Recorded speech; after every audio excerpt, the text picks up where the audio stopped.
Hey, what's up guys? In this video, I will be showing you how you can disable Google Assistant on any Android device.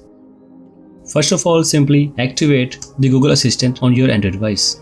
Then click on that compass icon on the right corner and then click on those three dot icon on the right corner in order to get to settings. After that, simply tap on the Assistant tab, then scroll down to phone settings in which you can disable Google Assistant on any Android device.